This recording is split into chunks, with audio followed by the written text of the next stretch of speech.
So you want to throw off the religion of the white man. Well, I say good.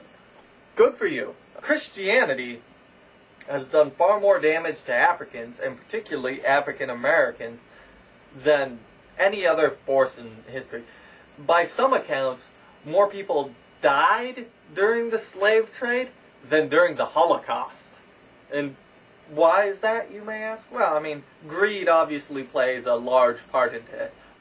But you can't discount the biblical references either. Just remember, according to those Christians at the time, you are the sons of Ham. Oh yes, that lovely biblical story of Noah's Ark with the little animals. Well, you don't understand how that ends. You see, one of Noah's sons, Ham, no, not that delicious food that Jews can't eat, but this is a dude, he saw Noah wanking it. And Noah cursed him to be a slave, and all of his descendants be a slave. Well, guess what? When Christians decided to go to Africa, they said, these are the descendants of Ham. And you, now, according to the Bible, are slaves for us. Sucks, doesn't it? Yet for some reason, blacks in America have a higher belief in Christianity than any other group. Aren't you tired of that shit? Of following a religion responsible for the abuse of your people for generations? Well, good. Time to leave. And of course, where is the obvious place to go other than the second largest religion in the world and the one that dominates Africa?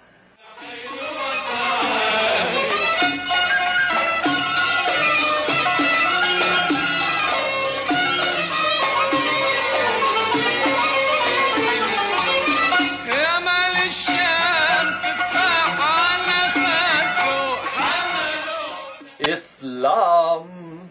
Black Muslims. Oh yeah. They give all kinds of reasons for this switch. Of course, number one, Christianity is the religion of the white man.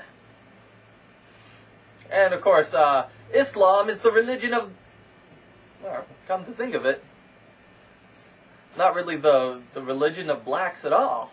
I mean, it was founded in the Middle East by Arabs. The language is Arabic. You pray towards Mecca, an Arab city. No, it's not exactly a black religion. As a matter of fact, Christianity was in Ethiopia long before Islam even existed. These black Muslims, they say, you know, that Islam didn't arrive there by force. Well, I guess if you discount Northern Africa, you know, there are blacks in Morocco and Egypt, and they tried with Ethiopia. Oh, they tried. When Ethiopia was surrounded by Muslim countries, they tried many a times, and they just couldn't conquer those goddamn tough Ethiopians. Hey, if the Italians couldn't do it, the only reason that the Muslims never conquered sub-Saharan Africa is because they couldn't.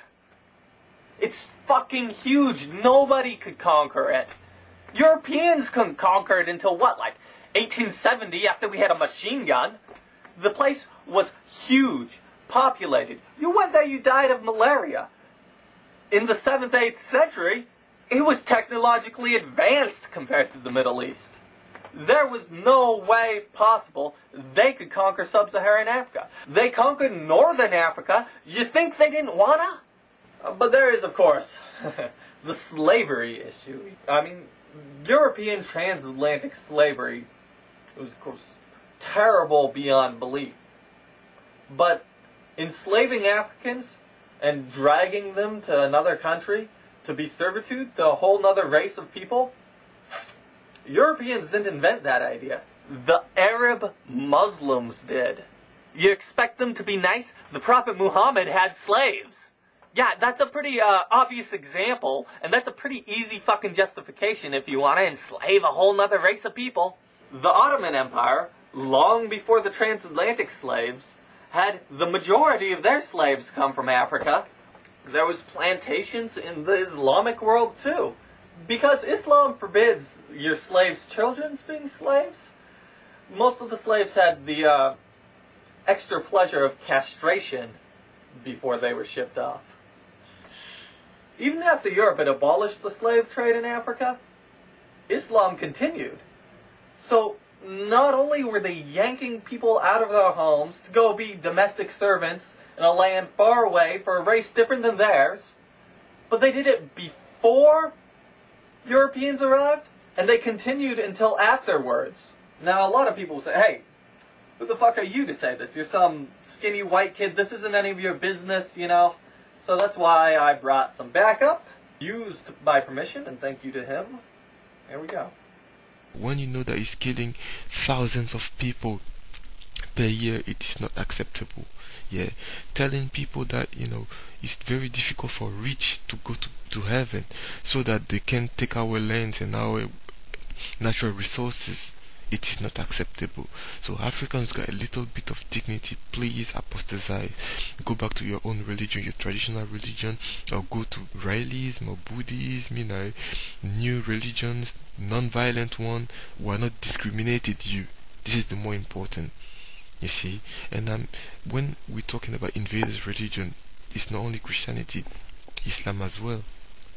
When they're telling you that, you know, you have to face Mecca to pray, no, I don't agree with this.